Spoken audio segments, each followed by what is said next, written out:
and pay attention to it. It is now live over on YouTube. It is live on the YouTube channel. It's live on the Facebook channel. It's live on Twitch. You can follow me on Twitch. I think I've got like 3 followers. I just started. I'm following you right now, Bill. I got Twitch. Really? I'm like at 300. So if we pound too hard, because I don't have the base for the camera, I won't pound on the desk. We pound too hard on the desk, I bet you this thing goes down before the end. I get animated sometimes, Bill. So that's all right. I'll try hard. I do too, but this thing, if it falls over, I'll have to switch cameras and go to the default camera. But the only reason I put it over here is because you've got a really cool in this studio. I like the fact that you've got the Giannis Antetokounmpo jersey in here, and you got a Christian Yelich thing in here, and just above me is a Brett Favre jersey. So it's beautiful. I like that. This is an old school Badger gear over here too. From that's from years and years and years ago. Yeah, we got all kinds of swag around here. Yeah. We are merchandised out with patent memorabilia. Yeah, you've got an owner that did it right, that put the building together in the correct fashion. One of these days, you got to do the walkthrough. Have you ever taken like a camera and walked through and got all the guitars? I have not. That's a good. We have, I think, 400 guitars hanging on the wall. Yeah. And we have so much merch. You should see Tom's office, our president's his office. Yeah. It's like insane. Yeah, it's really cool. Overflowing with memorabilia. Yeah, I like that. Best jersey though is the Thorson hanging up in there, right by the Adam Morrison. The Thorson is my baseball jersey. That's the Hall of Famer. All right, I can deal with that. I like that. There you go. So anyway, if you want to follow me, you can follow me at Bill Michaels over on YouTube, and the YouTube channel carries damn near everything. So please follow me over there. You can follow me on the Facebook fan page, but you can also follow on Twitch and hit us up there. And I'm going to do the stream here for a little while. If people want to chime in, they can. Andrew says, "How are we looking? Great to see you again." From Kurt. Sean, saying hey from Kenosha. Ryan says, great to have you back in La Crosse and WKTY. Brian says, need you in Green Bay. Brian, well, we'll work on that. Andrew is checking in from Miami, Florida. Miami, Florida today. What's the weather like in Miami, Florida? Too warm. Yeah, I know. It's like -9 here. Boy, Madison, you got more snow than I have on the ground in Waukesha, I'll tell you that. Yeah, it hit us pretty good over the last week, man. Yeah, no doubt. My snowblower took a dump, Bill. I had to go to old school, manual. Did you really? Yeah, it sucked. Oh my God. My snowblower, I got a new one last year, and I didn't drain the gas out of it. I'll put a little seafoam in it. So is that what it is? Yeah, put a little seafoam, let it run. I dropped a little bit in, but I haven't done a whole lot. But when it gets under a load, it does it thing. I got a great big Aaron's, one of those giant 2-motor throwing things. I can I told this story the other day. I have 2 dogs. My dogs, Mickey and Homo, and they're both getting elderly, we'll say. They are 14. My oldest dog, Elmo, who had the surgery and the tumors and everything, he's 14 and a half. Mickey's going to be 14 in June. So they can't climb in the snow. So up into the snow. So what happened is they have taken to pooping in the driveway. Okay. Now, when I bought my house, my driveway, because people pull in, they're like, my God, this is a big driveway. And it's not big as long, but it's wide. The guy that owned the house before me was an RVer, and he would invite his friends with RVs over from all over the country. So he actually put RV ports outside so you can plug in. So the driveway is really big and wide. You can fit like 20 cars. Nice and level, too, I'd imagine. Yeah, you can put a good hoop up. You can play full court basketball on this thing. So anyway, so I let the dogs out, but when I snow blow it's like an hour, just to snow blow this thing. So the dogs can't hop up into the snow, so they've taken to pooping in the driveway. Yeah. Well, when we got the snow last week, I thought, well, I can shovel it a little bit, but then we got the Arctic air and the wind was terrible, and I watched all my neighbors snow blow. The problem was that the wind was so high, it was blowing all the snow back in their driveway. By the next day, they had to do it again. So I thought, well, screw that. I'm going to wait until the morning that I'm having the Super Bowl party, then I'll go do it. Because by then the wind was supposed to calm down. It'll still be frigid, but whatever. So I fire up the snowblower, and I'm getting the snow out. I don't know, there's maybe 6 to 8 inches, but somewhere where the drifts were was about 18, 19 inches. So I'm going through the snow, and I'm hearing this, doo-doo. What the hell is that? Doo-doo. Well, the problem is that the chute had froze, the cable, and it was straight up. So it's firing it like a rainbow, man, like 100 yards. And I'm hearing, tung, tung, tung, and I'm looking over, and I'm like, what the hell? I'm firing dog crap at my neighbor's house. Yeah, you got a turd missile. It's hitting. It's exactly what it was. It was like Hershey's Kisses being flung throughout the neighborhood for all to gather in, but it wasn't. It was poop, and I'm flinging it all over my neighbor's house. Do you like your neighbor? So I love my neighbors. They're good people. She actually, when they moved in, They had built a house next to me. They built bought the land and built the house. She is a producer, a television producer for Fox Sports Wisconsin, Major League Baseball. So she works at the ballpark. Yeah. But she had a baby, and because of COVID, couldn't go to work. So basically, had the whole season off. So I keep going over and I'm picking the poop up out of the snow. You know, I didn't want it in the neighbor's yard because come the spring thaw, there's going to be just they got a dog, but they don't have a dog. Like my dogs, when they go, and people that have big dogs know this. I don't need, people say we'll get a pooper screen. I don't need a pooper screen. I need a backhoe. No, you need a snowblower. I need a snowblower, yeah. I need a snowblower. And some nice neighbors. Yeah, but anyway, long story short, there you go. Balmy, Jim Falls, Wisconsin. Gunner checking in, saying, great show today. Glad to have you back. How are we looking from Rich? Everybody, thanks to those of you listening on the stream. We certainly appreciate it. If you want to chime in, 877-867-1670, 877-867-1670. Mark says, can you please, God, give the bourbon recipe again? I'm going out of my mind trying to mask it. Are you masking it or matching it? Maybe you just spelled it wrong, but sounds like he's been drinking. Yeah, it sounds like he's drinking already. Maybe that's a problem. It is cider. It's 2 parts, 2 shots of the Bullet bourbon, maple syrup, 2 shots of the good maple syrup, not the crappy stuff that you're going to buy in the stores. Comes in plastic jugs and buy mass produced. And then you put in some orange bitters. I don't know where you can find those other than I got to go to a liquor store to get them. They're not just like laying around. And then fill it up with that pure apple cider, and you're good to go. Your face first into that. It's like just having pie in a straw. It's just good stuff. James says, what do you think of the Wong signing? Do you think that he's going to be a solid player for the Brewers, or is he past his prime? No, I think he's a solid player. I really do. Anytime you add better defense, let's be honest, I don't know what wins above replacement were for Keston Hiura, but the errors in throwing that he had from the second base position, specifically trying to turn double plays, got to be to the point where you kind of went, it just, and I know last year we were at spring training before all this COVID stuff hit.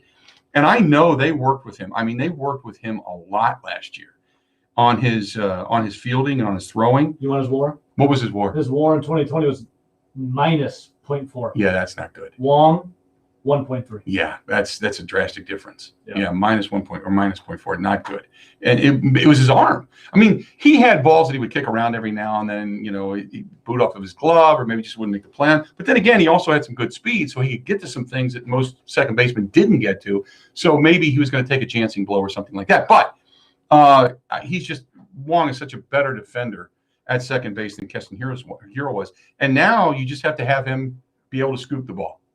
Just be a scoop over at first base, because he's a little bit smaller, I think. Well, I know a lot smaller, but he's a little bit shorter than Prince Fielder was. Oh my God, yeah, Bill. I mean, it's the revolving door of first baseman for the Milwaukee Brewers, and he's probably the smallest guy to ever do it. Yeah, but you keep him around for the stick. Because if he can emulate what he did when he came up his rookie season, you got your power hitting first baseman over there. And most of the time, Richie Sexson didn't even have to climb the ladder that often. You know what I mean? So most of the time you're scooping, you're not jumping into the air for the ball. And if you are anyway and you're coming off the base, chances are he's safe. So I'm more worried about a guy who can actually be a backstop over there rather than a guy that is going to be a leaper. And now you don't have to have him consistently, 1, being involved in double plays, and 2, trying to field ground balls on a consistent basis, because he just wasn't that good at it. Let's do this. We'll step away. We'll take a quick break. Come back. More of the Bill Michaels Show hanging out right after this.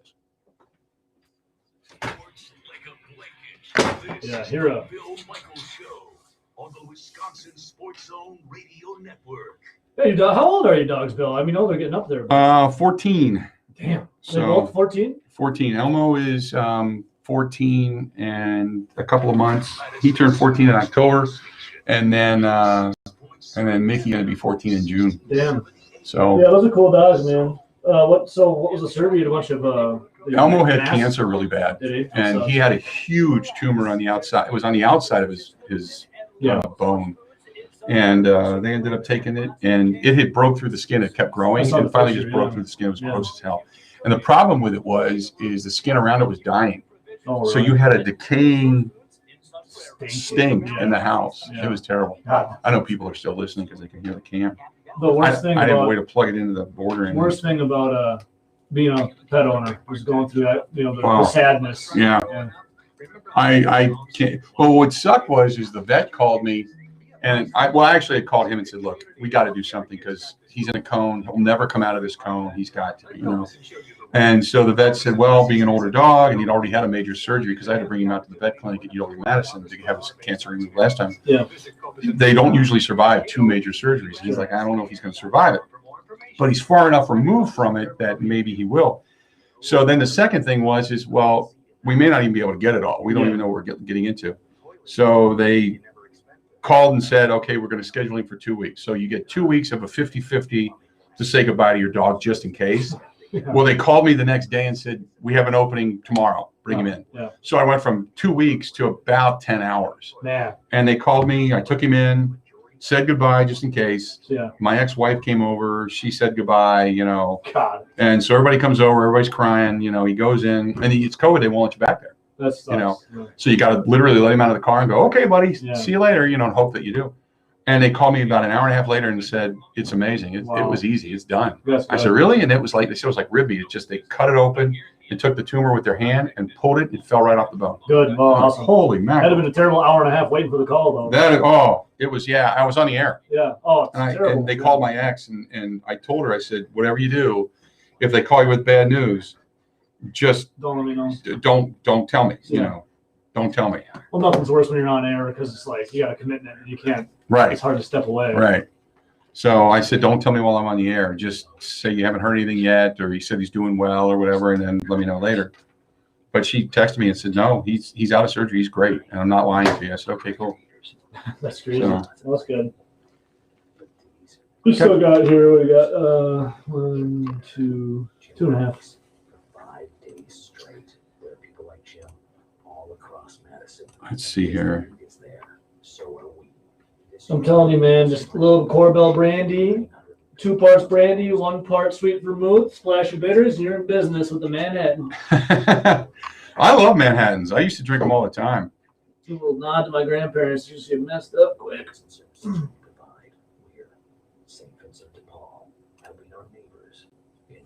I absolutely love my dog, but the constant shedding, not so much. But then I got a Swiffer Sweeper pet kit, and it is amazing. These super thick cloths pick up. Yeah, Wong's career WAR is 16.9. And that was from just one. That's pretty nice. Yeah. That's a real deal. Here's career WAR 1.7. 1.7. You're right. Now I can focus on you, not your shedding. Swiffer Sweeper pet kit. Because shed happens. Ryan says, are you the best co-host, the greatest co-host I've ever had? Pac fan Ryan. Yeah. He's a good loyal listener. He's a good guy. They have the best prices, something for every budget. They have incredible. He's a diehard. Jewelry, one-of-a-kind pieces, diamonds, engagement rings, traditional and modern styles, and customize your own. The podcast, I'm actually going to be in Neenah coming up on Thursday doing the live stream. So.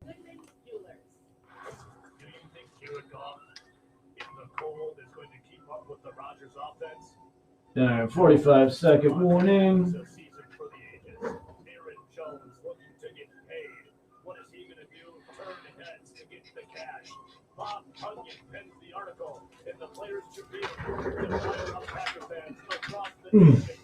the defense for the green and gold is turning around just like they did in the 2010-2011 Super Bowl season. The run for Vince Lombardi's trophy starts tomorrow afternoon. Right. The Packers will tune up the LA Rams. 10 seconds.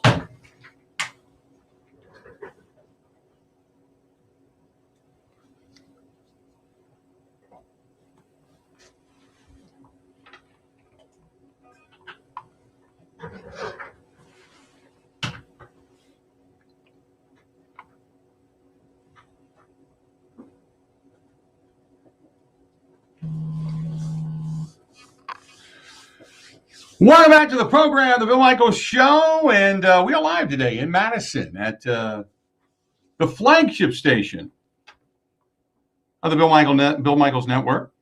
Our friends at the Zone in Madison. Great to be here. Ebo producing the show for now, and apparently you are the greatest co-host I've ever had. You've got a fan out here in Pac fan Ryan. Hell yeah! Shout out to Pac fan Ryan, my man. Yeah, he's throwing you out there. He's got a daughter on the way. Congrats to him too. Does he really? Yeah. Hell yeah. Did How we looking? Did you know this ahead of time, or did he tell you? He told me. Oh, okay. Yeah. Just check. He said, pray for me. You get around. He said, pray for I me. know. You get around. Just had to make sure. Hey, I'm everywhere, Bill. I'm everywhere. Everywhere you want to be. You are like the wind. You are all over the place. Like a fart in the wind. Wow. Hey, I didn't want to go that far. This is Lauren says, hello, big people. And I don't know, big people. It's just me. And if I look like two people, I apologize. This is from Dan, says, when you coming in our neck of the woods up in Appleton? You know what? I'm going to be in Neenah. Coming up on Thursday at the Ground Round in Neenah. We're doing happy hour. The podcast, the live stream of the podcast was just simply the Bill Michaels podcast. And so I threw it out there to name the podcast because I'm going to continue to do the live streams too. So I wanted to get a name for it. I wasn't quite sure what I wanted to do. Well, now I'm working again. I'm not doing lunch. So they were all going to be at noon. I was going to do them Tuesdays and Thursdays and do them at noon. Well, now I'm still going to do probably Tuesdays and Thursdays, but I'm going to have to do them later. So a friend of mine called me this morning and said, what are you going to do with the live stream? I said, I'm still going to do them. He says, why don't you just call them happy hours?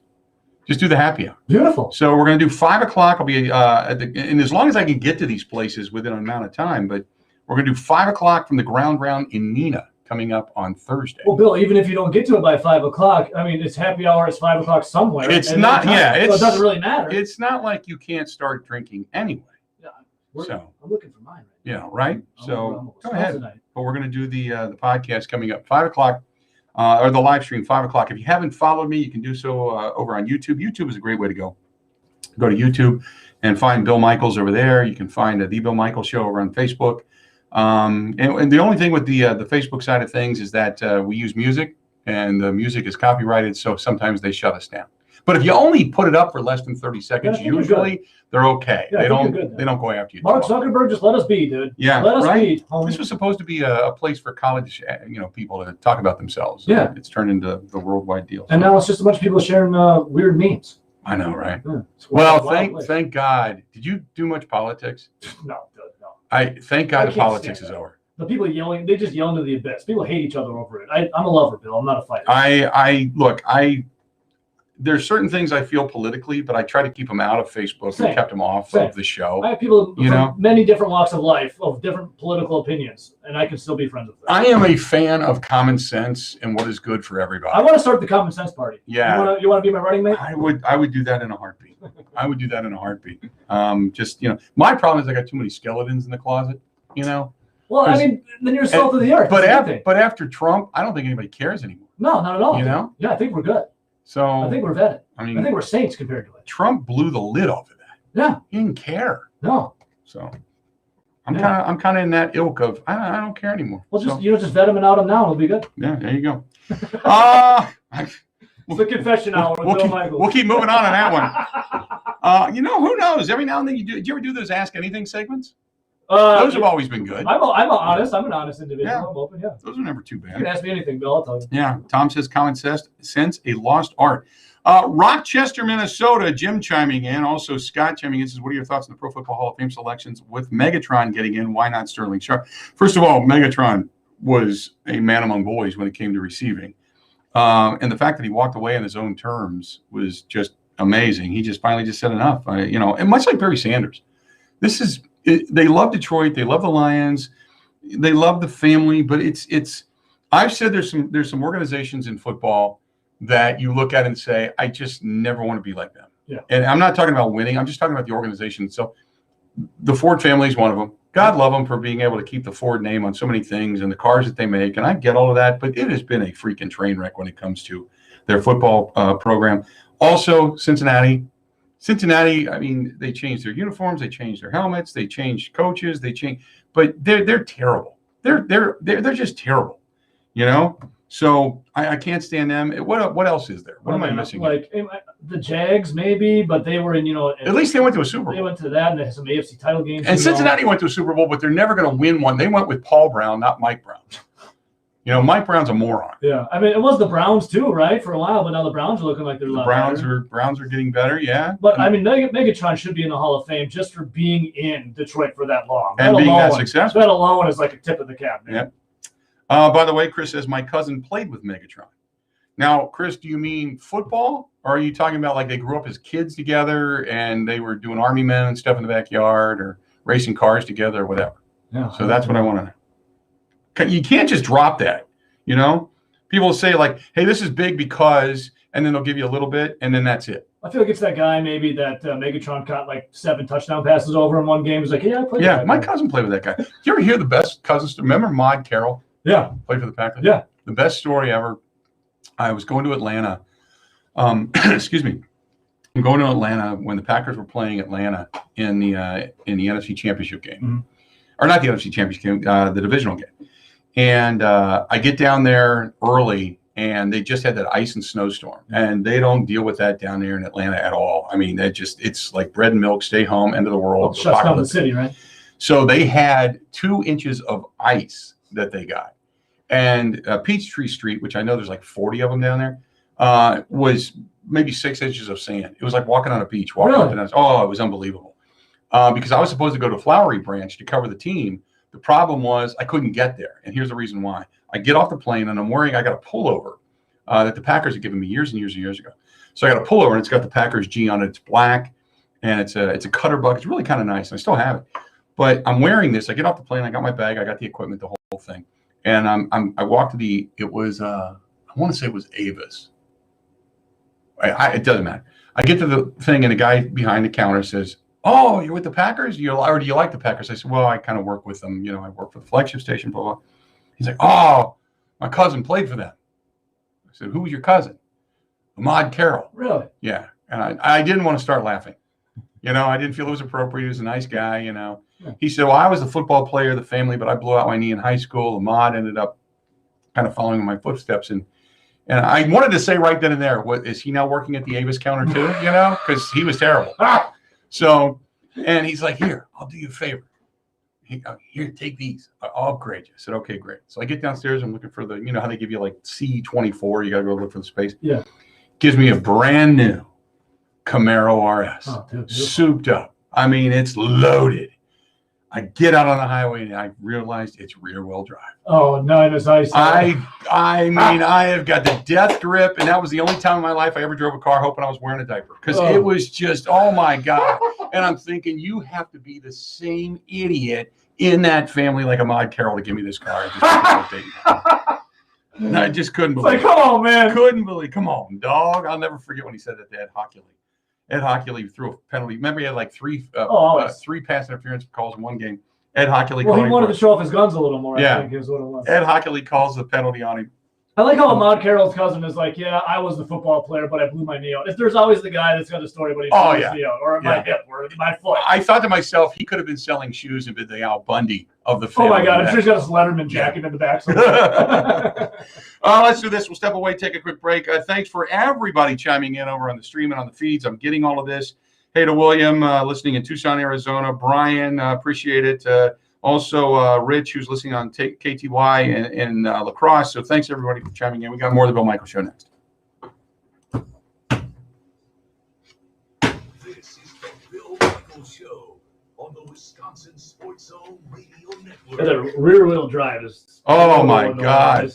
Beautiful car, and I got in there, and I was like, boom, boom, boom, boom, getting ready to leave the parking garage. Yeah.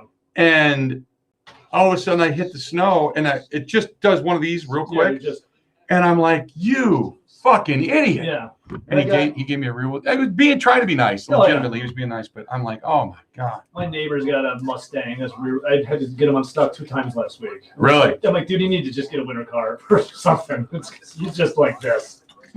I just bought a Genesis. Yeah. And they put a Lexus, a Genesis, the Chevy Impala Premier, like 5 cars together, and I drove a Genesis. It was the best car I ever drove. Really? It was like, oh my God. Sweet. And I'm kind of a Chevy, guy, but I love the trucks. I love the SUVs. Yeah. But this car, I have no problem going in any snow with. It's amazing. My wife got a Jeep 4x4 Jeep Wrangler, and that thing just balls out in the snow. Does it? It's so fun to drive. There are places we can go to refocus our senses. Our national wildlife refuges. When you visit, your nose will instantly. Any other? I can just grab that tray too. You can grab whatever you want. Yeah, those were just some of the ones that I found. Yeah. I've got just a library of music at home. At the top of your head that you like to jam to? It doesn't matter anything. I got to actually mix it up a little bit. I got to put some current stuff in there too. Whatever's. Did you talk about The Weeknd? Yeah. And that, oh my God, what a terrible show. It was so like, it was like bad, but it wasn't good. Like it wasn't terrible, but it was bad. You know, it's so safe, and I like his singles. Right. But yeah, I prefer just a straight up rock band. You're never gonna get that again though. Nobody covers Wisconsin football like the Zone. It was a very tame and not very entertaining Super Bowl. No. From commercials to halftime No. show to There was no build up to it either. no. And that was the thing, is that with all this Zoom stuff, I hope we go back to normal. I hope that we're allowed back in locker rooms. I hope that Yeah, this I is crap. And that's the reason nobody knew that Aaron Rodgers was engaged. Yeah, because you guys have been all over. Because you would have, if you're standing there talking to him, you figure that out. Yeah. But there was none of that. World famous DQ saucer. Your Valentine is speechless. It's a DQ Valentine's Day happily ever after. Moments like these are exactly what. Yeah, I was watching that the award show, and I was like, "What did he just say? My fiance?" And Yeah. then got engaged. I was like, "What?" Almost as many ways to save as there are types of music. Save for being a new customer. Save more for adding sidewalks. All right, we got Save even more for driving safe. 30 seconds still. Visit allstate.com or contact your local agent today. Find out how much you can save today. Allstate. Now that's You doing this from home starting tomorrow then? Or Yeah, Okay. yeah. Cool. Yeah, Trevor's got a kit. My house, I had already had wired Oh, did you? for everything. Yeah, it's just plug and play. As long as I've got the IP address to get everything in, I'm good to go. All right, here we go, Bill.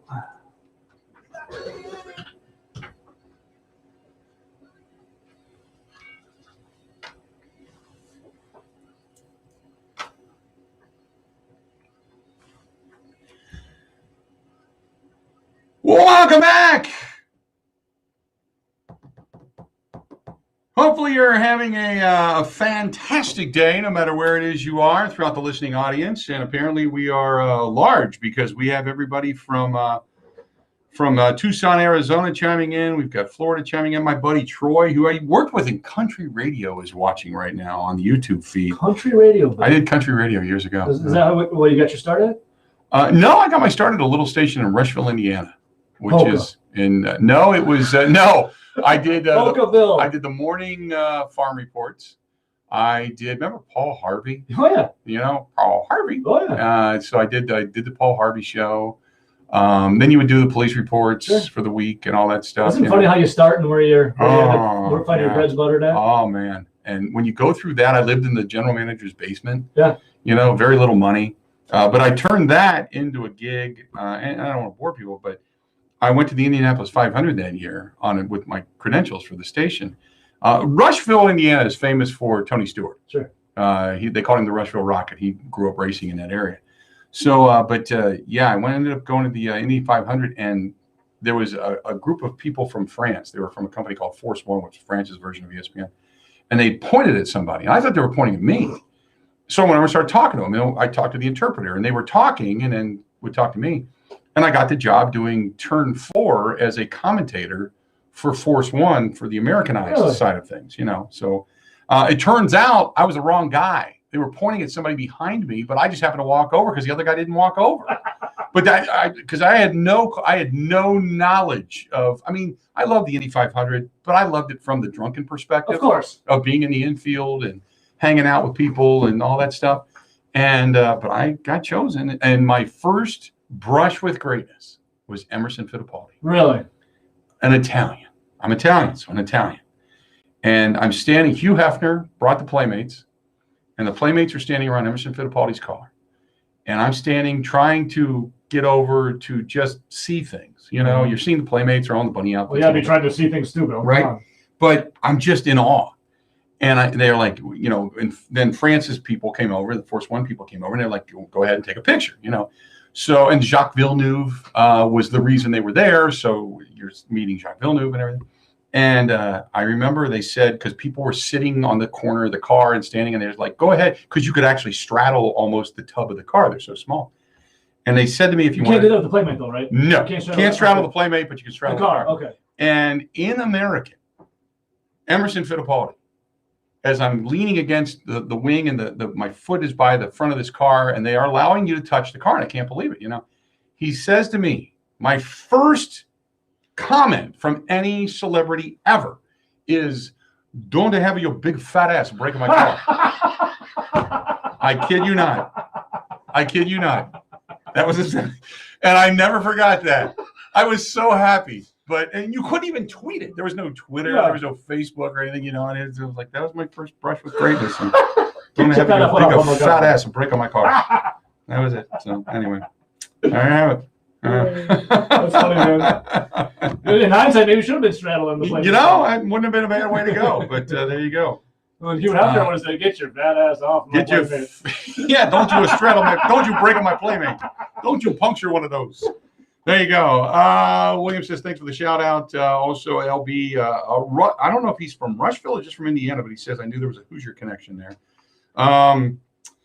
Brett likes the fact that you're on the program because he calls it the dynamic duo of sports talk in Wisconsin. Hey, Brett, what's up, brother? Michael says, do the Brewers have enough pitching to be competitive? And he is in Arizona. Yeah, I think they do. I really think they do. I like what we saw last year out of a lot of those guys, but I really do. I think the Brewers have a decent rotation. Woodruff is just phenomenal. Corbin Burns, I want to see him come on. I thought Eric Lauer started off hot and then obviously had his issues last year. Who knows what Adrian Hauser is going to do? He's kind of the X factor in all of this. Lindblom is going to be, that Lindblom guy, but really it's the back end of the bullpen. Devin Williams, Hader. Can Hader be Hader again? Because with Hader being a closer, it's you don't get closers to be good closers for 3 and 4 and 5 and 6 years. Eventually you catch up to them. Chapman came on, was throwing 110, and then finally people started hitting home runs. Yeah. Trevor Hoffman had longevity, but how many times have we gone through a closer where you got a closer for the Brewers and they were great for a year and they were okay the next year, and the third year, remember it was people were actually wearing Turnblow jerseys. Oh, dude, I remember when Eric Gagne was here. Gagne was here, and he bought a section of tickets for people to apologize, essentially. Basically, yeah. And he was the Jeff Suppan of the bullpen. Yes. So look. So for Hader to have sustained success has been phenomenal. But people are going to eventually get to him. Sitting at 26 years old, though, I mean, now he's hitting the apex of his career. You try not to get rid of that guy. Well, I love the addition of Devin Williams, too, with that minuscule ERA. You need a microscope to look at. I know, right? He didn't give up anything last year. He was complete. And it kind of, for a while, flew under the radar. Because you thought, COVID season, shortened season, you're not getting that crowd cheer when he walks in, so you're not taking that notice. But if you were really a baseball fan, you were looking at his stats and numbers, it's like, holy mackerel, this guy's really good. So it was exciting last year. So, do I think they have enough pitching? Yeah, I think they've got enough offense, too. But the Cardinals have gotten themselves exponentially better. Goldschmidt turns it on the way everybody expects him to this season. Obviously, with the addition that they picked up in the offseason, obviously bringing in Arenado, they're a hell of a team, and they still have solid pitching. But the NL Central is so winnable for the Brewers, if they want to make a run at it. So I'm excited to see what happens. Bill, I like to gamble. Right. The over-under, I was talking to my bookie guy in Vegas. He said he does not have a number low enough for the Pittsburgh Pirates. He would set it at low 40s, high 30s for wins. Really? Yeah. Pittsburgh is they're terrible. Yeah, they're not a good team. To be polite. Yeah, they're not a good baseball team, and they're not going to be good anytime soon. However, did I read that their payroll is like $6.57 or something like that? I think you're being generous there with that $6.50. I think it's about $3.50. I'm going to have to $3.50. I'm going to have to take a look because I don't know what it is off the top of my head, but it's got to be next to nothing. Let's see here, team payrolls. Where's Pittsburgh? There it is. You got to scroll all the way to the. Yeah, I know, right? Pittsburgh's payroll $37,755,000. Oofda. $37,755,000. That's a oofda. Holy mackerel! If you're a fan of that, how do you get up in the morning? Okay, here's your tax threshold for your luxury tax threshold this year for Major League Baseball is $210 million, and everybody gives you the estimated tax space.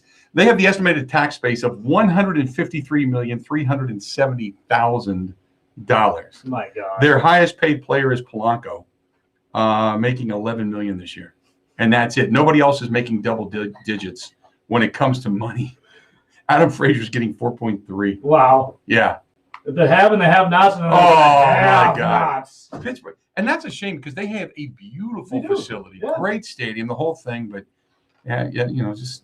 They are baseball's wild, man. I don't even think they're second or third. Because it's the Steelers and then the Penguins. Yeah. And then probably University of Pittsburgh or something like that. Well, when your payroll's that, I mean, I don't think you're going to be winning anything. And then maybe the Pirates fall in there somewhere. Pittsburgh's a weird area too, because as much as they love Pitt University, they also love Penn State. There's a Penn State area there too. So anyway, so I think Pittsburgh probably falls like 4th or 5th on the list for favorites. Hey, at least we're not Pirates fans, Bill. Right, exactly. Hey, a neat story a buddy of mine sent me, and I know it's out of where I grew up, out of Cincinnati, but a neat thing going on I want to talk about down there. We still have not gotten officially fully into the investigation when it comes to the guy to find out if it's for real or not, the guy that streaked at the Super Bowl. I do want to talk a little more Brewers baseball, and I want to talk a little Bucks basketball. We have not gotten to that hardly at all either. We have not yet another hour yet to go as the Bill Michaels Show continues right after this. That's hilarious, though. Pirates. That's, 37.75 million. Yeah, my guy, he's out in Vegas. He's like a big handicapper. He said that it would probably be around gun to head. He'd put it like 38 wins for the Pirates. That's upsetting. Right? Yeah, that's upsetting. Holy mackerel.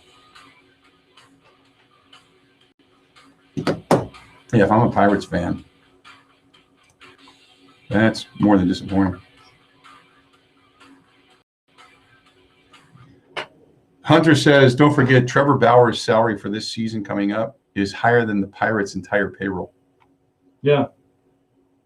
It's madness. This is a Wisconsin Sports Zone update. It is official. The Green Bay Packers have their new defensive coordinator. Coach Matt LaFleur announced yesterday that he had That's the longest I've ever done. Let's see, I did a 28-hour straight for charity for Sports Talk Radio. And I'll go from 6 to 2. Longest I've done in a while. It was good. I did, when I was doing rock radio, we had a snowstorm in Columbus. They couldn't get to us. And the plows were, everything was just gridlocked. And they just said, can you stay? So I ended up doing like 19 hours on the air. I did the morning show, and then I stayed until the evening guy, the nighttime guy came in. Let's hear some music there. But we didn't have automation. Oh, yeah. We had carts. So that was interesting. And what you did was you prayed for like Inagata Davida or November Rain or something like that. So you go to the bathroom. Yeah. So you go to the bathroom. So I'm trying to think what else. I did I was scheduled at State Fair out here one year when I was working at TMJ. I did a Wisconsin Sports Weekends. So I had a 4-hour show because they had a mid-afternoon game. So rather than going on at 1, it went on at 3. So I did from 10 a.m. to 3. Yeah.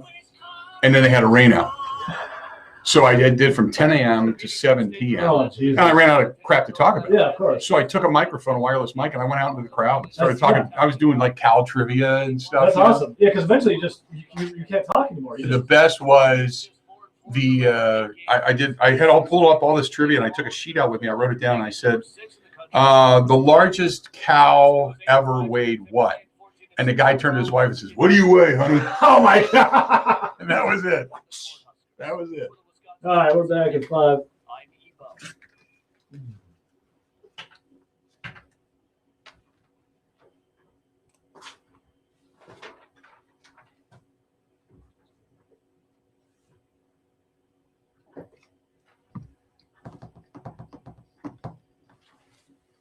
Welcome back to the Bill Michaels Show. Back the final hour of the maiden voyage broadcast on the new network.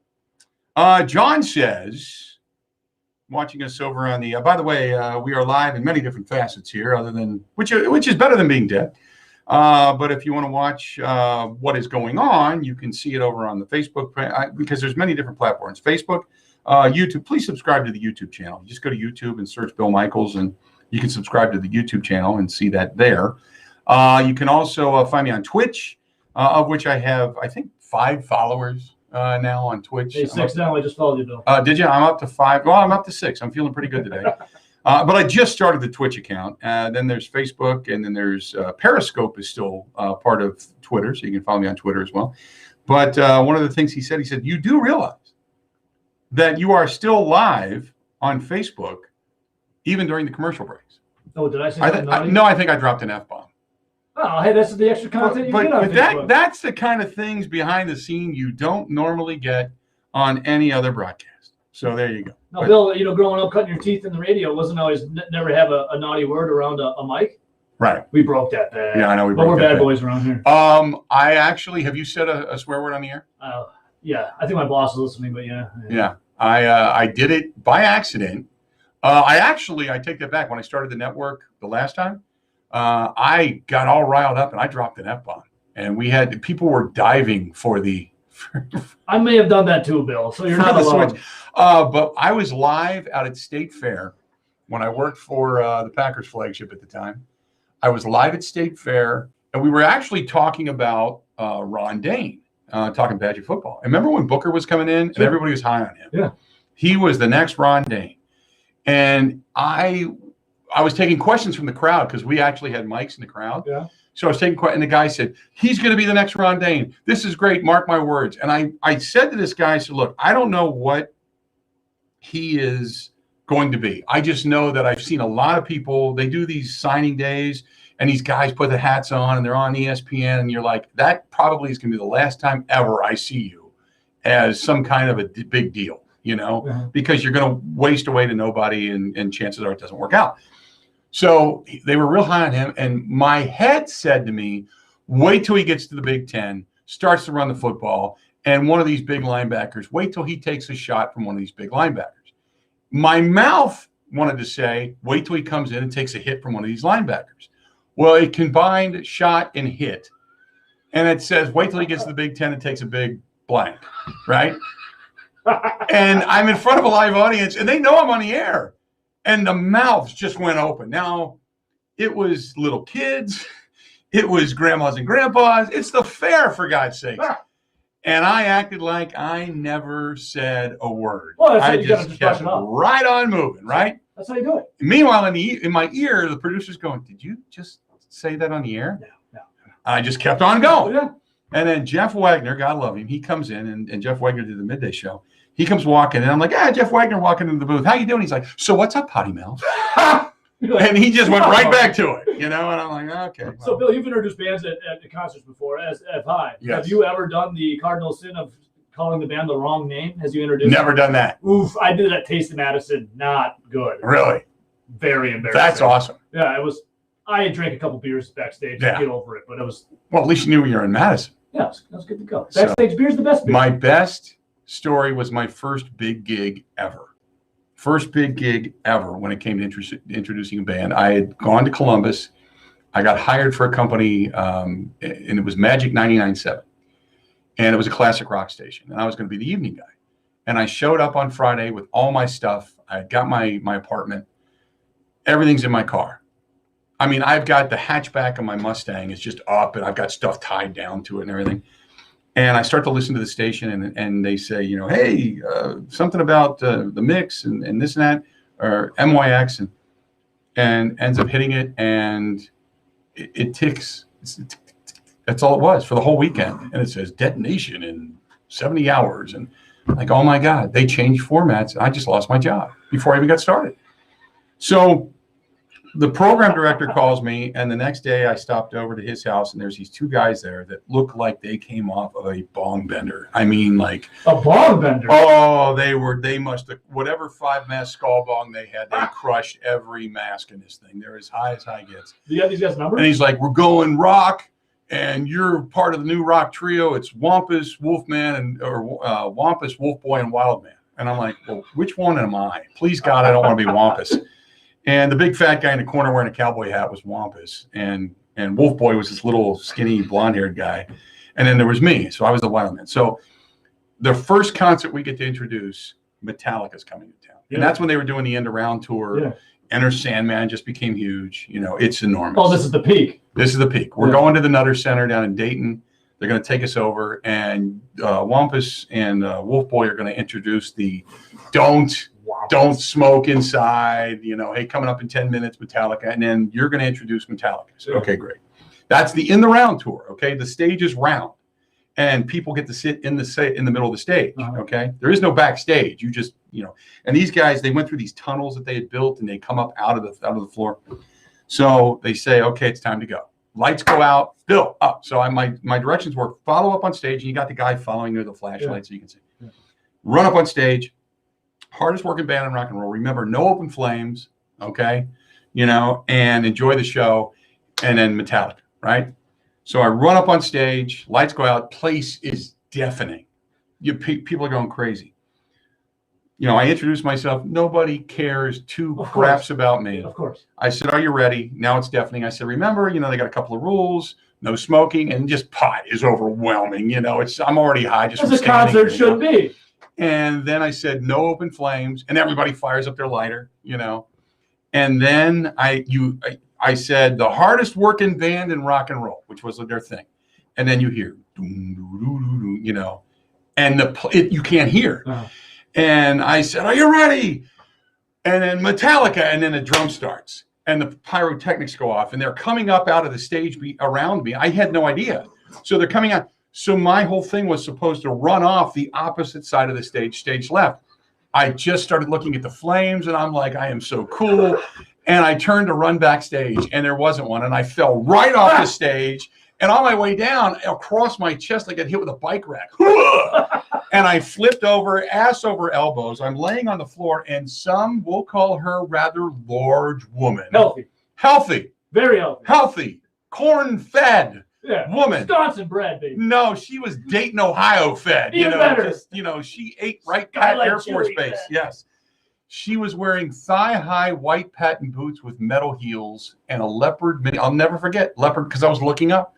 Leopard mini skirt, and she started stepping on me. Oh! Yeah, and I'm like, you big fat, get off me! And she's puncturing my back. The next day, I looked like her skirt. I had little black dots all over me where I got bruised up. That was my first big concert introduction ever. Well, what it is, you got to blame it on the secondhand marijuana smoke. That's what made you all lose. Yeah, well, yeah, and she didn't look any better in the secondhand marijuana smoke. I'll tell you that right now.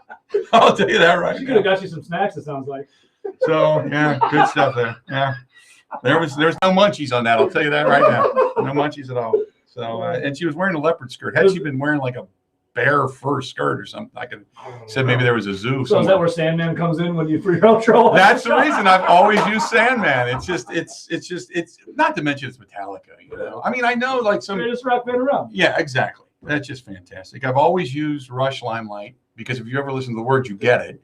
And I've always used Metallica, but I mix in everything else. I mean, obviously, we got some Zydeco music. We got some Rush is one of the greatest rock bands of all time. Like Rush is right. It transcends music. And the fact that Neil Peart has just passed. Yeah, it's just Great Stage of the Sky. Geddy Lee, Lifeson, come on. Right. Yeah. Absolutely. Let's see here. We got a couple more. This one is from Mark. Mark says, "Hey guys, terrific show today. Great to have you back on the air. When are you going to be coming to Tomahawk?" I got invited up there this past weekend. A friend of mine actually is doing some snowmobiling up there. But are they having the pond hockey tournaments? Let me know. I don't know. I don't know if no. By the way, William says she stepped on you because she wanted you. No, that's not the case. She's one of the rock. If I was dressed like a Twinkie, she would want me to be on it. Just say if she wanted a ho-ho. Well, there you have it. No, no. Booker Stanley played against him in semi-pro ball years back. That's from Chris. Booker Stanley, yeah, he came in here with a ton of fanfare, man. He was going to be the next Ron Dane, and nothing at all. Ron Dane. Yeah, how about that? Ron Dane. Isn't it a shame? I really, you talk about a career that you were rooting for. Right. I wanted to see him just blow up in New York. That's almost every Badgers running back, essentially. Yeah, well, Jonathan Taylor's having a hell of a season. Monster for the Colts. You know, Melvin Gordon was doing all right for himself as well. It's like every Badger back, you want him to be successful because of how good they are in college. Jonathan Taylor can be that guy. Jonathan Taylor, I thought they used him magnificently. And for him to land in Indianapolis with that head coach who's such an offensive, smart guy was probably one of the best things that could have happened to him. So I wish him nothing but the best. He's fantastic. This is from Jake. Jake says, "No, I'm not Jake from State Farm. Did you see the Aaron Rodgers commercials? And what do you think about him getting married? I think he had a pretty good season for him to grow." Can we finally put to rest that Aaron Rodgers, when he's in a relationship, doesn't play well? Well, I mean, we went and looked at that. The Olivia Munn years, he actually did pretty well for himself early on in the Munn years. Yeah. And Bill, they're engaged. Like I don't even know her new name, Shailene Woodley, I think. Yeah. I don't even know who she is. She wasn't even around a lot. Apparently, she was in Montreal filming a movie. Something like that. Rogers Yeah. needs like an Oscar-winning actress after that MVP season he had. Yeah. They are engaged, and it was less than a year. So Rogers was playing well while dating and engaged to Right. someone. I mean, he had an MVP season. So I'm not worried about that. I'm not worried about it either. Just Olivia Munn was my favorite. I don't think I'm still over that breakup. Yeah. Did you ever meet Olivia Munn? I don't think we'd get along, see eye to eye on things. No. But She didn't see eye to eye with anybody. She's nice to look at. I don't want to sit here and bash Olivia Munn, but I'm going to tell you a story. Okay? I love it. So I get there early. I'm going into Lambeau Field. And what we used to do, we would always go upstairs. And Mike Clemens and I, Mike would go to his workspace down in the media center. I'd go upstairs and get set up. And then him and I would meet and come downstairs. And then we would always go on the field together and we'd sit and talk to whatever player we could possibly talk to. And that's how you kind of get a feel for the game and what they're going to do and kind of how they're feeling. So anyway, we're downstairs and we go back upstairs. But before we go upstairs, here comes an entourage of people. And Mike's like, you know who that is? It's Olivia Munn. I'm like, oh, okay. Attractive lady, but she's not dressed like a Wisconsinite. She's going to a suite. You can tell. Yeah. Cold game, but she's going to a suite. So we're standing there in the elevators. We press the media elevator. We're going to go up, and you got to walk around. Have you've been through that? Yeah, right? Okay. So you got to go up, and then you go to the mezzanine, and then you walk around the mezzanine to the other side. Then you finally go up to the press box. So she comes in that side by the media elevator. So we're going to go up to the elevator and then walk the mezzanine. And we get in the elevator, and she goes, "Oh no." And Mike and I looked at each other. I'm looking behind me like, what's the problem? She goes, "I will not be riding up with you two. Oh my God. I will not ride up with you." I'm like, "Excuse me?" So her person, whoever it is, says, "Yeah, Olivia needs the elevator." Like, well, you can wait your turn. And I said, "Well, then Olivia can wait." Yes, thank you. Get that I said, LA "We got to get upstairs. Get We got that work to LA do." smarminess away from me. So she did the, threw her eyes in the air and gets on the elevator. And it just, I was so taken aback. I'm like, who does that? Yeah. So then you started to hear a few stories. And look, hey, Aaron liked her and saw something in her, and that's great. But there's a reason also they broke up. But it was like, personality-wise, was the beginning of the change for Aaron anyway. And so after that, I was kind of like, you know what? Aaron's Aaron. He can go be whatever he wants to be. I hope he's just a great quarterback. But you could see that I could see her going, you know what? The game ended an hour ago. Where are you? I can see that. And I thought, oh, my God. Are you talking to that Bill Michaels afterwards? Right? It's time to leave, Aaron. Yeah, it was just like, you got to be kidding me, man. Just Bill, like, worst relationship, the end with Olivia Munn and Rodgers or the end of Mike McCarthy and Aaron Rodgers? And I'm a Mike McCarthy guy. Or was. I was, when Olivia Munn was out the door, I was pretty happy. Yeah. Mike McCarthy, it had run its course. It was time. And I kind of defended Mike a little bit because I didn't think it was all Mike. And certainly the way the Cowboys played at the end of the season, you can see that things began to kind of click down there. And the fact that he got Andy Dalton to be some kind of a quarterback still to this day amazes me. Because the Red Rifle wasn't the Red Rifle. He was kind of like the Daisy Air Rifle down in Cincinnati. He had one good season and they all thought he was great. But yeah, it was I'd say the Olivia Munn departure. I agree. That was hands down. That was, and then when he went to Danica, people went crazy because, oh my God, why is he dating her? Danica, have you ever met Danica Patrick? No, I have not. I know. She's a Bears fan. Yeah, but I know people have had their run-ins with her. I understand that. That girl treated me like gold. She seems very nice. She was an unbelievable person. We covered her in the Toyota Atlantic Series years ago when she raced at State Fair Park. And I got to do a one-on-one, and I sat down with her for like an hour. That's awesome. We did a 10-minute interview, and then we just sat and talked. Yeah. And we were talking Packers, we were talking Bears, we were talking, and she was just a cool person. So when she finally comes back and she's made it, she's big time, they started racing Indy at Elkhart Lake again, up at Road America. And she came back, and we requested her, but before we even had to go through her people, she's like, "I'll go to Bill." That's awesome. She remembered that. Yeah. So when she came in, it's like this big hug. It was like my sister coming home, That's great. And I thought, boy, I hope that if anybody he dates that's going to be a celebrity or star works out, I hope that works out. So I don't know what happened there. Yeah. But maybe she threw a helmet at him or something one day. I think she was friends with that Shailene Woodley. Really? Who he's engaged to now. Maybe that's what happened. Aaron Rodgers this year, though, has been like a breath of fresh air for the past couple of years. He's just been like, I love how open he is, like more open to the media. Yeah, no, I agree. That's why I hope we can get back into the locker rooms at some point soon. You would have broke the engagement, Bill. You would have broke that story. I wouldn't. I don't know if I'd have broke it, but to listen to Aaron Rodgers, one of the best, most insightful things I ever got. I'll tell you this when we come back from break. But one of the most insightful things I ever got from Aaron Rodgers, I'll tell you what it is, just because we had a chance to sit down and talk. I'll tell you that coming up next in the Bill Michaels Show. No, that's a tease. That's a tease right there, Bill. Listen to what I did here. Sports Zone Radio Network.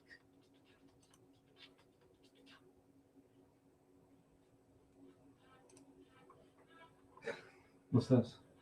It's placeholder audio, Oh, nice. so it won't be silent during the breaks. Oh, geez, there you go. Hey, Nelson is like beside himself of trying to like figure out how to do the air logger or something. Can you like help him? What do you mean? He keeps texting me about trying to send the. Well, who sends? Oh, who wants to send your? Who plays it at 2:00, Bill? Ernie Betts at Viroqua, WVRQ. He like can't figure out how to do this. Chop together these pieces from the logger. I'm like Nelson. I'm literally board hopping Bill's show. I don't know Yeah, what you want from me. you in your office? Yeah. I'll go figure it out. Let me just sit through this break, make sure this all Yeah. transitions okay. I'm like, what do you want me to do? I'm I'm gonna like, get really sick of the Rocky theme though. I don't- we'll have to change Trevor, it up after a while. it's been like, how old am I? 33. I've listened to the Rocky theme for 33 years now. I'm never sick of it. When it tells you that Now you need a voice. 1 minute to go. it's coming. 1 minute till detonation. And this is the computer I go on. What's it say? What did it say? Bill Michaels will resume in 2 minutes. Nice. Can I That's make one awesome. for tomorrow? For my show? You already cut the lines, Oh, so I did just he? got to put it together. We were in San Francisco for the Super Bowl, and we stayed in Sonoma. But we would come in every morning into the convention center, and when you push the button to get your parking garage thing, it was this girl's voice, but she would go, "Take the ticket." It was like you got aroused. That's the reason the gate went up. It was like, oh my God. It's like who would record it this way? Can I take another ticket? Take the ticket. Yeah, So we have one one of the. still on, right? Oh yeah, so we have one of the girls working with us, Erica. She's fantastic. Every morning when I'd go to hit the button, I'd say, "Okay, go," and then she would say it, and then it got to the point where they're screaming at, like everybody that's working with me. We're coming in, and I push the button, and they're all like, just nasty stuff at her. How we doing? Doing great? So far, so good. Oh, there it is. 1 minute till Yeah, Bill 1 minute Michaels remaining. resumes. Oh, you got it in there already? Yeah, I already That's put it awesome. in. 1 minute. And Trevor, don't pay attention to this one. Pay attention to this one. Yeah. Okay. Yeah. See, they still keep clipping out. Like, Hopefully it shouldn't, now that I took out that, well, just in case. just in case I haven't ready yet. Yeah. I think it was that feed placeholder that Oh, I was had in it? there. Oh, there you go. Hell yeah. I love the bass. I didn't do a 15. I figured 30's close. All right, 10 seconds, bro.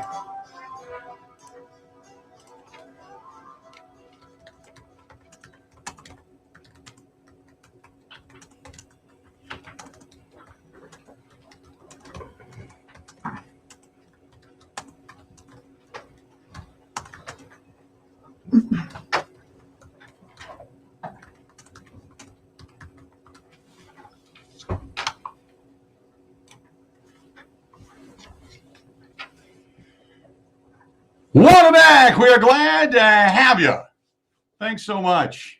Bill Michaels Show taking place. And for those of you watching us wherever on YouTube, you can find me over there. Subscribe to the YouTube channels, like it, and all that kind of stuff. We're going to be in Neenah coming up on Thursday. Going to be doing the podcast, the live stream there at Neenah, at the Ground Round in Neenah at 5 o'clock. So put that on your calendar, and we'll also stream that out as well. So before we went to break, I was telling you, in locker rooms, you get a lot of good stuff. We were talking about Aaron Rodgers breaking the story that, he's engaged. And everybody kind of went, whoa, wait a minute, what? But one of the neat things, when it comes to Aaron Rodgers, for a long time, I didn't really get into the scrum of asking him a bunch of questions on the microphone. I would just come over and say hi, talk a little music and whatever. So I was getting crazy because it seemed like every time it'd be 3rd and 1. and they're throwing it 40 yards downfield. Third, and this is back in the day when you had Greg, you had James, you had Jordy, you had Jermichael. I mean, you had a list of guys being able to catch the football. So finally, I just said, and he had, I think, heard me talk about it, and like, it's driving me crazy. This is so stupid. Why are you doing this? So I went over and I asked him, and he said, I got something for you. I want to tell you. So we sat down. He has his locker sits there right on the edge, and I can't remember who back up to him it was at that time, but I sat in that locker, and he says, this is the philosophy. We have, and he starts to list, like I did, the wide receivers, tight ends, the whole thing. He says, we've got so many good players that I don't look for down and distance. He says, we always know where the yard marker is, but I look for the matchup. Because I know if I go to the line of scrimmage and I know James has drawn or Greg has drawn or whoever has drawn the number one coverage guy, that most likely I'm not going there unless he just runs an amazing route. He said, but if you go through that list of who's got who, when I give a pre-snap call, I know where I'm throwing the ball. And I said, so you don't go through progression? He said, oh, no, I'll look, but I know where I'm going with the ball. He says, because this guy's got the matchup. So if he gets the matchup that I want, like if he gets James, he'll give a hand waggle or he'll just look at him and kind of give you the glare. And he knows, go, you're on a go. Well, I think it was a LA Rams divisional game, right? It was Rodgers coming to the line. And he has that big smile on his face, smirk, and then he hits, I think it was MVS for the big touchdown. Right. He knew. Yeah. He knows where it's going because he sees. He's like a savant, but he sees it. And he said, I don't go by down and distance unless we absolutely positively have a drive, have a matchup, or have something coming out of the backfield or whatever, a dump off that I know is going to work. He's like, no, because they're not expecting the short. They're expecting the short pass or the quick out to get you the first down. He says, oh, no, you take the shot because it's there. And he said, why would you not take it? If you're fishing, and he brings it to a fish, if you're fishing and you see the fish, why would you not put the bait in front of it? That's a good point. Don't throw out into the pond to try to get a different fish. That's why when you're muskie fishing, you always do the figure eight right by the boat. So the muskie right? pulls you up and boom. Right, exactly. So he said that's what I would do. And so this is the kind of thing when you get a chance to get into locker rooms that you don't ask and you don't get the response of on Zoom. You get that little sidebar where he'll give you the. So from then on, when he would come to the line of scrimmage in a third and short situation, third one, third two, whatever, I knew what he was thinking. And then you say, okay, then you started to try to guess. Okay, where's the matchup? So if you've got the top cover corner back during the Legion of Boom, if you knew where Richard Sherman was, if you knew, you started to look and you thought, okay, he's not going here, but he's going here. You knew it. And then suddenly you started to see philosophically what it is they were doing. It didn't always work, but at least you understood why they were doing it. Yeah. It's kind of like back in the day, Ken Maka, when Maka was the manager of the Brewers. Ken was a really smart guy, but he just didn't have the team. He just never did. But he was a smart guy in the baseball sense, but you didn't agree with his moves. You're like, what are you doing? It's funny because I had Seth McClung on a couple times, and he despises Ken Maka. Right. Everybody did. There was a lot of guys that didn't like him. Yeah. But when you sat down with Ken Maka and you said, what are you doing? Why would you make this move? He would explain to you, I did this because of this. In the past, this guy's only hit 237 against him, and usually most of the time he goes this direction, and we're stronger defensively here rather than here. And he'd break it down. You go, okay, but this guy coming into this situation was hitting 427 and this and that, and Ken would go, it doesn't matter. But it did because you were wrong again, and so the thing about Ken was he's like, well, I've got an open door policy. Well, yeah, but you're sitting in your office with your door open. That doesn't make it an open door policy. Yeah. And he would send people out to talk to guys, and guys hated that. I bet. They hated that. It's like, Craig Counsell's out there with everybody. That's how it should be. And he's talking to everybody. Don't you like to hear, like Bill in the media, don't you like to hear people like be accountable for their actions and like describe and explain something? That's why the Zoom stuff now is so difficult. So it was such an insight into that's what I miss. Yeah. Because even if I didn't air it at the time, it still gave me a lot of insight doing the post-game show as to what it is they're looking for and why they did what they did. So when people felt like, and a lot of people felt like me, like, what are you doing? When people felt like that, I could then say, you know what? This is the reason they do what they do. It gives you the edge on broadcasting. It's like when an athlete studies a playbook, you know, it gives Right. you the edge. Right. Exactly. There you go. Good stuff. Yeah. Yeah. Throw that out there. Give it the edge. Oh, we throwing her? So no, I was going to say that Oh. you know you're. Bill, I was caught up in your stories for a No, second. that's okay. You gotta get the broadcaster. No. There you go. Well, I've been missing it, man. The Zoom stuff is just I get it, but it gets nauseating. It's like you miss the human interaction. You miss getting that that knowledge. For years, for guys that have been doing this, like Tom Oates. Tom Oates has been doing sports as long as I can remember. Yeah. Okay, is he between him, Tom Silverstein, probably some of the senior members of media in the state of Wisconsin. Wisconsin media legends. Yeah, for sure. I mean, without a doubt. So I'm sure for a guy like Tom who does Badgers, he does Packers, he does Brewers, he's traveled and he's driving back and forth to Green Bay and to Madison. So I'm sure for Tom, sitting at home, being able to do stuff, you know, on Zoom, that's not a bad way to go. At least you get 1 year of, I can get used to this. But when it comes to writing columns and articles and pieces, it's difficult. Yeah. Unless you get a guy on a phone, but you still can't look in his eyes. You know, you still can't really get that vibe, that feel. So anyway, let's hope it gets back somewhere to some normalcy. Yeah? That's why I hope we get back to some level of normalcy relatively soon. Let's do this. We'll step away, take a quick break. We'll get back to the emails. I do want to talk a little Bucks basketball when we come back, because the Bucks, they might have figured something out. And one thing I do have to say is that they have gotten right. I want to get into, and another one is about all the questions that are all the same about the Milwaukee Bucks, and I'll tell you what that question is coming up next in the Bill Michaels Show. This is the So I thought you meant you were going to throw the break for a second. No. When you say the edge, I brain farted. no, and when you're talking about the edge, and I thought you were going to like expound upon it. I'm My bad. Okay. Yeah, no, it's like that's why I like talking to people in person. It's like you get that, like athletes, it gives you that extra little something. Right. All right, I'm gonna go get a drink of water because I'm parched. We got 5 minutes, Bill. So Sounds so weird. I'll be right back.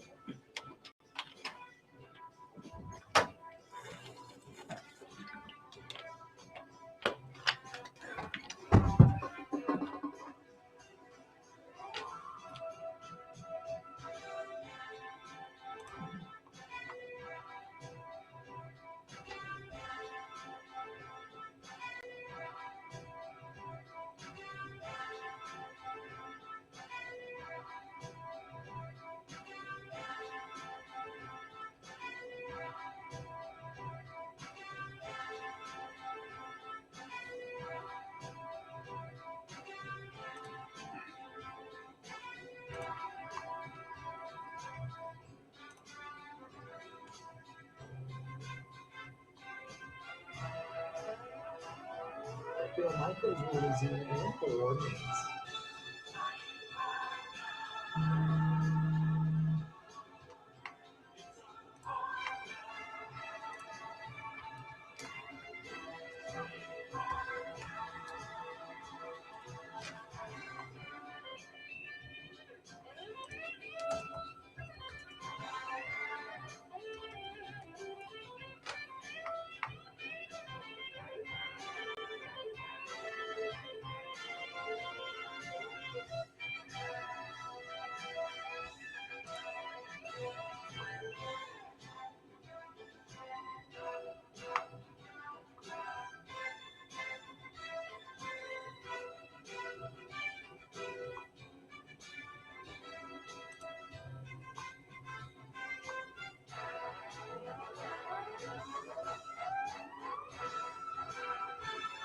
Bill Michaels will resume in 3 minutes.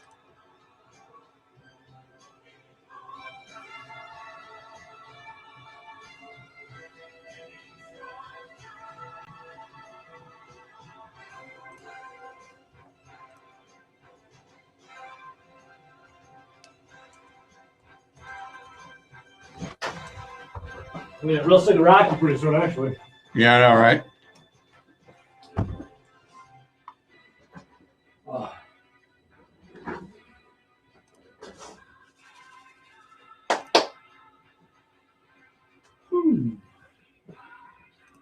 You got big plans for the weekend? Yeah, actually, I do. I'm doing. I'm going to dinner on Friday. Saturday. Saturday I'm doing an event for the Fisher House. Sweet. at a bar called Social House, which is not far from my home, to raise money for Fisher House.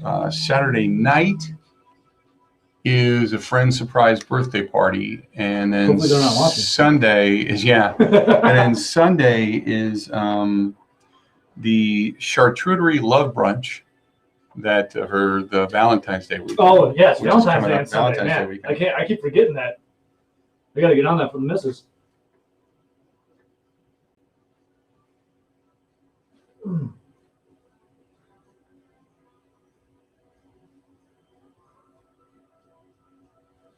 Yeah, but I love me some brunettes. So when I saw your Kristen, I was like, yeah, hell yeah. Yeah.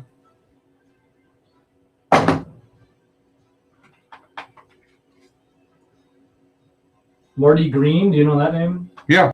He just emailed me. Brilliant move. You can leave it right there by the door. Thank you.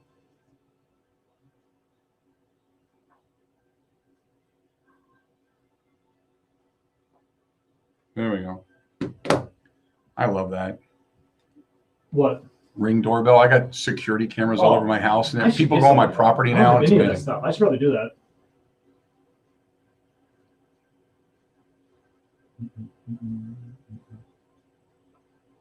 All right, 30 seconds.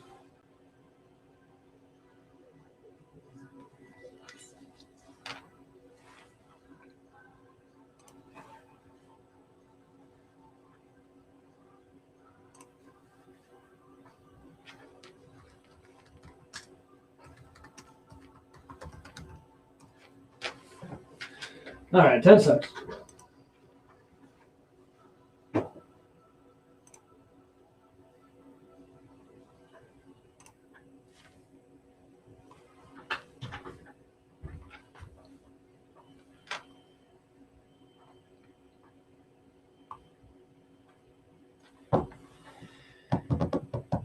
Welcome back to the program, The Bill Michaels Show. Getting it going. Final half hour of the program. My buddy Evo producing the program today. As soon as we delve into the unemployment line to see who's out there and available, we'll come up with a full-time producer. The Bucs winning right now after taking that weekend where they had, was it Charlotte and New Orleans back-to-back, where they just looked bad.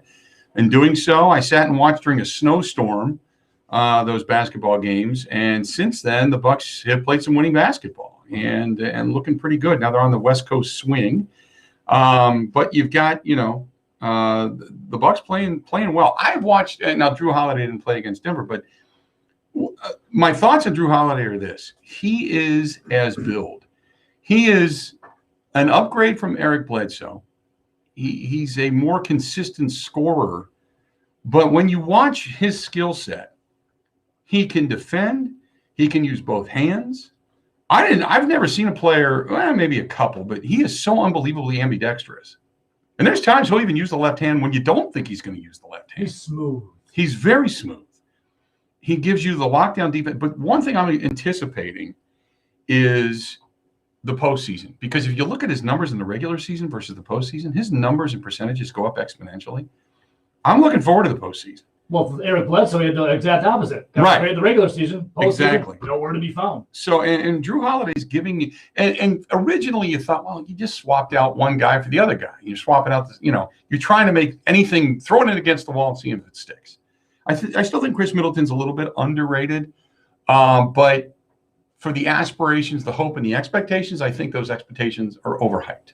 Yeah, Middleton's playing good ball right now. He's good. He's not a superstar. Exactly. And that's the one thing, is you are paying him like a superstar.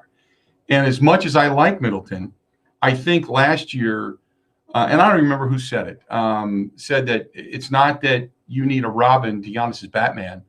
Giannis needs to be a Robin to somebody's Batman. Shaq said that, actually. If that's who it was. Yeah. Because they're right.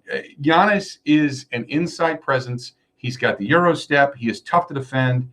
He is good with assists. He can kick the ball out, but he is not your consistent three-point taker. And when you continually come down to the final shot of a game, unless you're down by one and you've got a layup or somebody like they've completely pulled the lane back to where everybody's on the perimeter and there's one-on-one against Giannis, you don't go to Giannis for the final shot of the game. You're just not.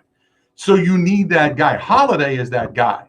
I think he's consistent enough to be that guy. I don't know if I trust anybody else. Middleton's good, but I don't think he's at least even a 50-50 maker of that shot. Well, Middleton, we've seen it a bunch of times in big situations, in must-win situations in the playoffs. He kind of disappoints. Yeah, exactly. Drew Holiday, hopefully, is not that guy. Drew Holiday, smooth, nice, and the guy that get the Bucks over the hump. You know, I get that the Bucks continually say, and Giannis said this the other day, look, we haven't hit our stride yet.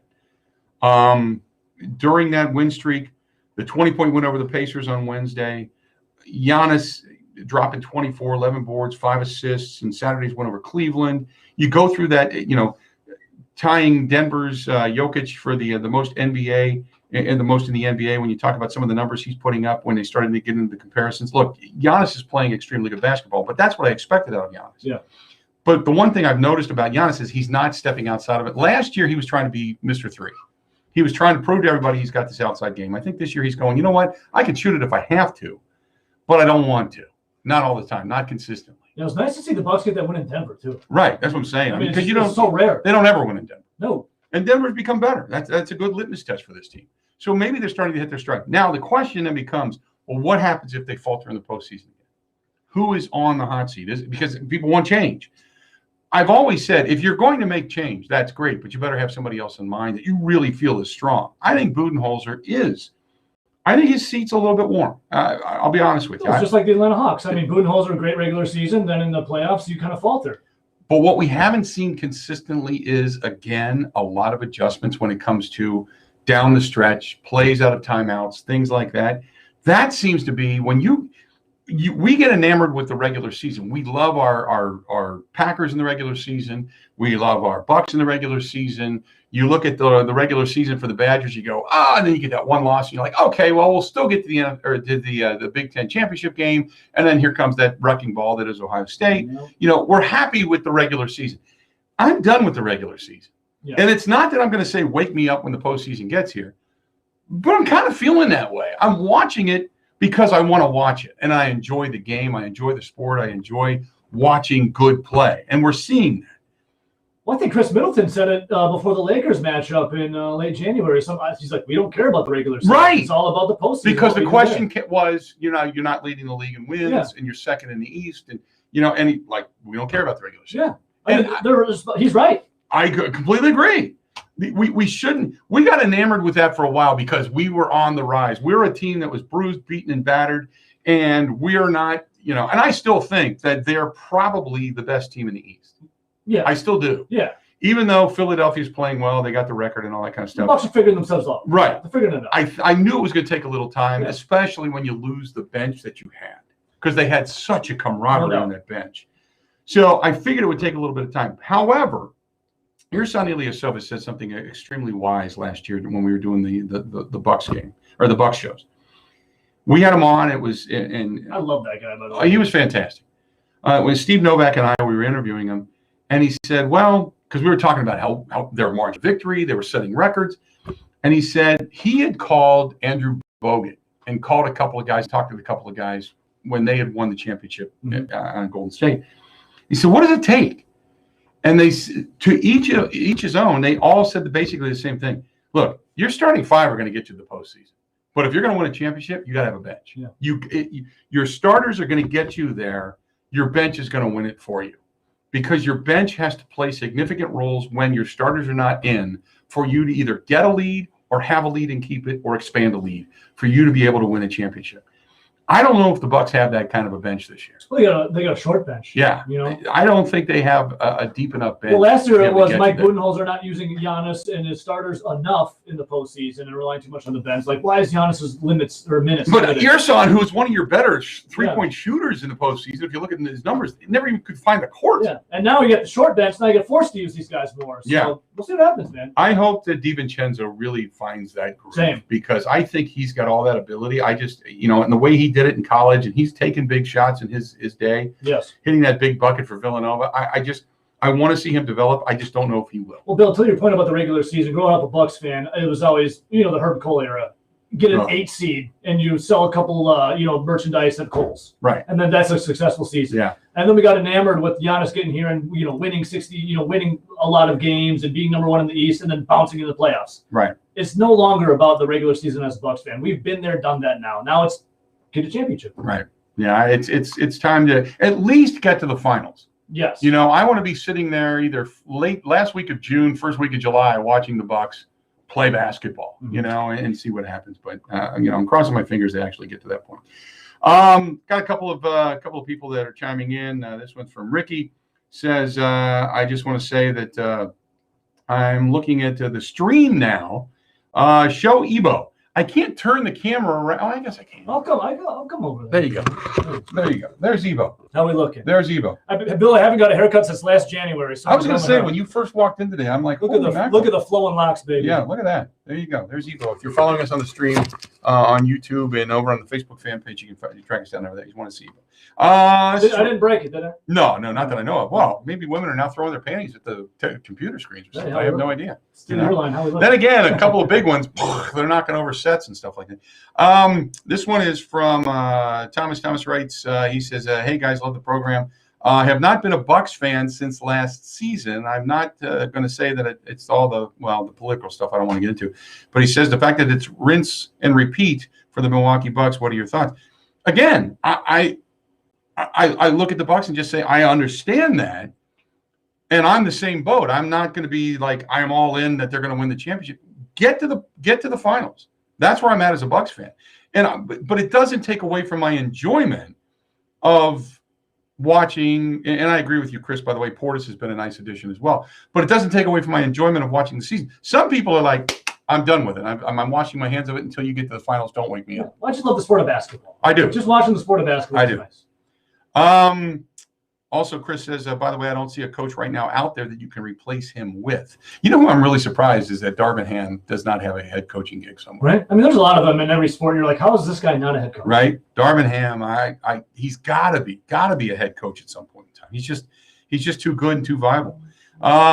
This is from Fred, who says, Coach B is on the hot seat. Got to D it up in the postseason. Can't give up all those wide open threes. I was listening the other day, and I don't know who was talking about this. It was on the NBA Network, and they were talking about everybody says the same thing for defending the three. There are teams that are better at it than most.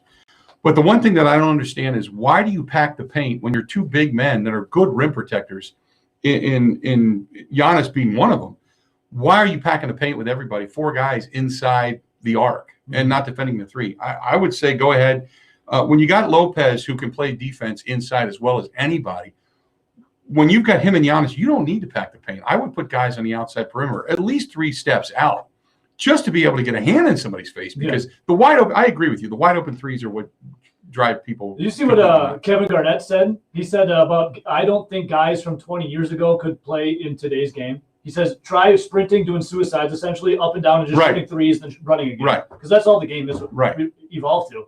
Right. And I don't think guys in today's day and age could play with those guys years ago because of the physicality of the game. You can't even handshake. Could you imagine LeBron playing in the 80s and 90s? Oh, I mean, LeBron's body, he could, but I'd love to see it. But his complaining. Oh, my God, I know. He'd be ejected from every game by that time. Enough. Because it's just, I've never seen such a malcontent whiner in my entire life. Let's do this. We're going to step away, take a quick break. Final segment of the Bill Michaels Show coming up next.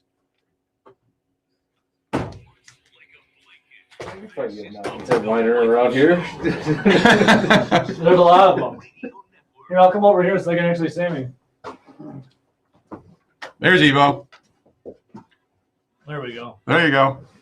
You kind of look like you're from Friday.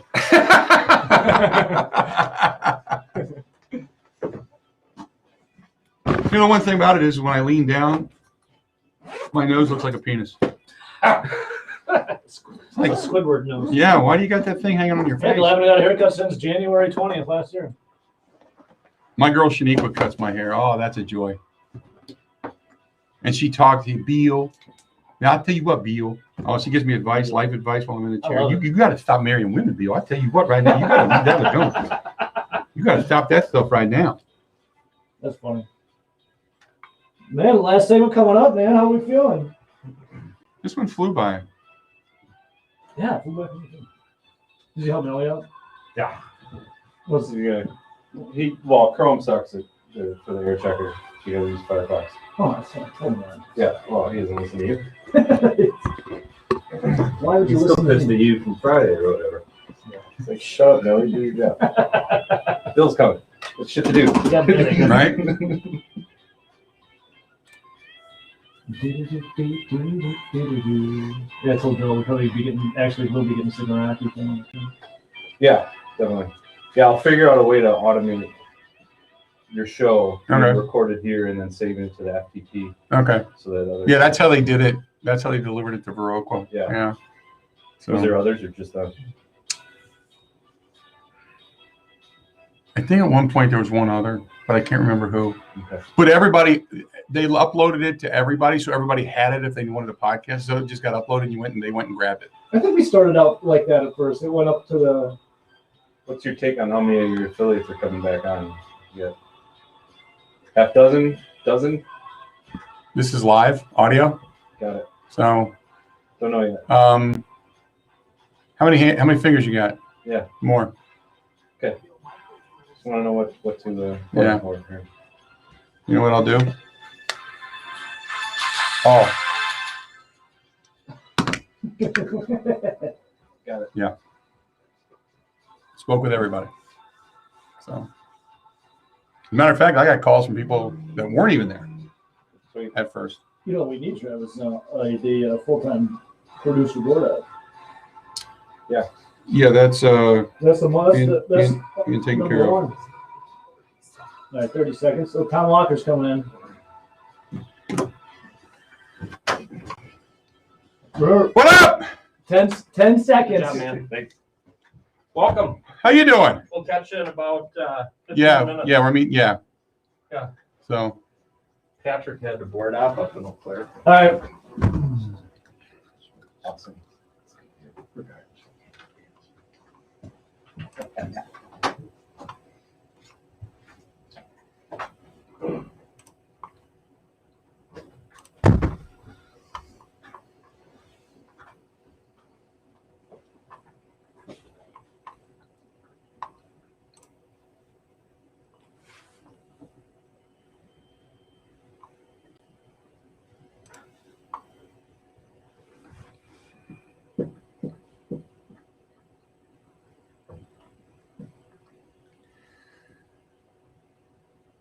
welcome back to the program. If you want to chime in, you can. The Bill Michaels Show continues on. 877-867-1670 is the phone number. That's 877-867-1670 if you want to chime in. Hey, thanks to everybody for paying attention today over on the Facebook stream, on Twitch, on YouTube, on Periscope, all the different platforms. We actually wasn't planning on doing that, but we ended up going live in here with the camera today, and which has been kind of cool. During the commercial break, you saw Ebo stand up, and somebody said it looked like your crotch was on his shoulder. So, hey, you're welcome. Because you were standing behind me. That's a big parrot, then. So, big parrot on that shoulder. It's a parrot, but it was like a Q-tip or something. I don't know what was it. Baby carrot. There you go. God. I didn't say it. Oh my God. Man, oh man, oh man. Self-deprecating. Well, it's out of here. There you go. That being said, Mike says, hey, when you're talking about the Milwaukee Bucks, I have not watched a Bucks game in years. I'm excited about Giannis. Do you think he can win the MVP again? Here's the thing. You don't watch the Bucks. You haven't watched a Bucks game in years, but yet you're kind of rooting for Giannis to win the third straight MVP? You know, I mean, when's the last time you ever heard that about the Bucks? I don't watch it, but I'm excited about him. I don't watch it for whatever reason. And when you say in years, I don't know why. You'd have to see, that's one of those comments that you drop on me that you have to explain. You have to go back and let me know. Usually it's just I don't watch the Bucks, and then it stops there. Like, I'm not excited. Sarah says, just tell us if Ryan Braun is coming back. I think a lot of people are waiting to see what happens regarding the deal with Major League Baseball, and if they're going to stay with the DH. I know they wanted to keep the DH as far as Major League Baseball Players Association because it raises the level of salaries. It raises the, but look, I don't think so. When his wife, now you talked about this probably at the end of the season, right? His wife was saying goodbye to Milwaukee and thank you so much, and I don't think he's coming back. No. I think today they sent out a memo of the new rules, and they are not going to do the universal DH. Right. I didn't think so. Because they're going to hold off on that as a bargaining chip. It's the seven inning doubleheaders, and a guy will start on second in extras. I'll say this: I'm not a fan of that, by the way. No. But the collective bargaining agreement that is going to come up at the end of the season, it is going to be a nuclear winter. It's not going to be good. No. And I'll say this: if you get a chance to go out and enjoy baseball this year, go do it. Yes. Because the chances, and I'm not joking. I mean, I think the chances of next year being scrubbed are more than likely. And part of the problem is Rob Manfred. I gave him every opportunity. He is a friend of Bud Selig's. He was kind of handpicked, but this guy is not a good commissioner. He stinks. He is a polished turd. When he came out last year, and I went off on this anyway, so I'm not breaking news here, but when he came out last year, after all that public consternation over will they or will they not play 60 games, 80 games, and then he came out after all that arguing over the money and he said, well, we never had a plan of even playing more than 60 games anyway. Well, then why don't you put us through all of this? He alienated the entire fan base out there. Rob Manfred, not only he called this his own trophy, the commissioner's trophy, a hunk of metal. He did nothing to punish the Houston Astros players. He did all this, it's under the guise of health and safety. Right. It's always about money. Right. 60 games. He has spit in the face of every fan out there that likes Major League Baseball. Yeah. It's just, I have very strong feelings about that. I just never – I wanted to give him every opportunity because I wanted to see a method to the madness. I wanted to say, okay, now I get – and no, it's just madness. It's just – now, I love Bud, and I know there were some people that didn't like Bud. I loved Bud. Bud did so much for the game. You got obviously the wild card, got steroid testing, and there was a method to that madness as well. But you got revenue share. You got so many different things under Bud Selig, and the game became so much more exciting and the most profitable it had ever been.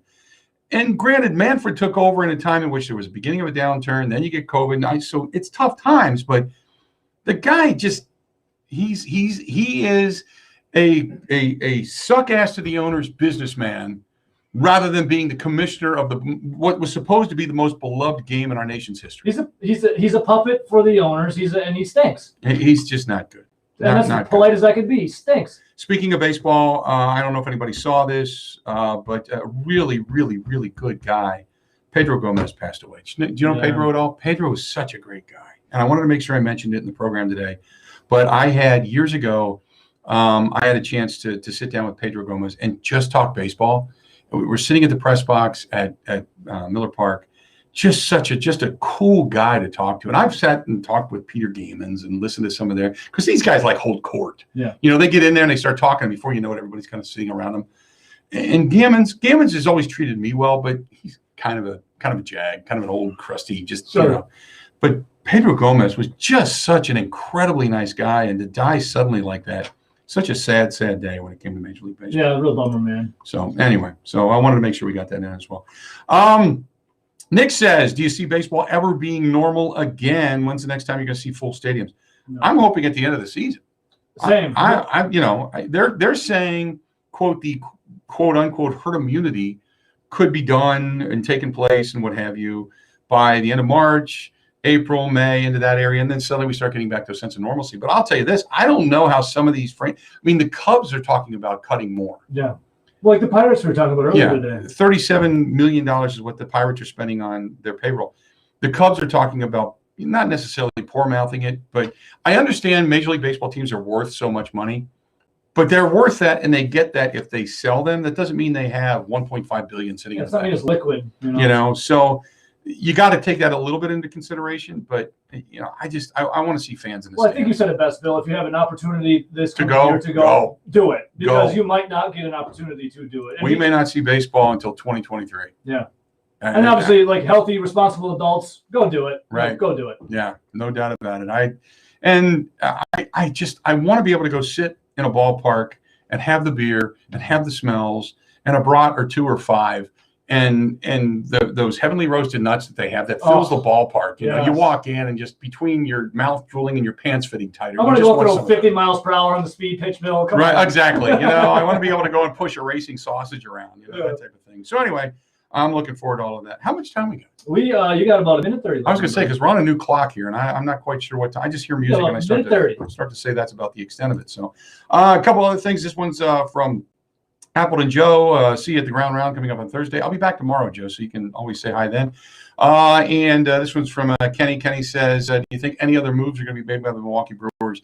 I don't. Doesn't mean I'm not hopeful, but I don't. I would be shocked if they go in any further because I can't see them spending any more money on a season in which they're really not sure how many people they're going to allow through the gates. I hope it's more and more and more, but with the uncertainty, talking about second strains and different levels and different waves, and I have no idea anymore. I'm just so sick of it. I'm just, I was glad when I got COVID so I could say I had it. Now they're telling us you can get sick again. So it's kind of like I just stress personal responsibility. That's about it. Yep. It's kind of like the pandemic version of 9/11. Just look around you and know what your surroundings are and kind of do the best you can possibly do. So there you have it.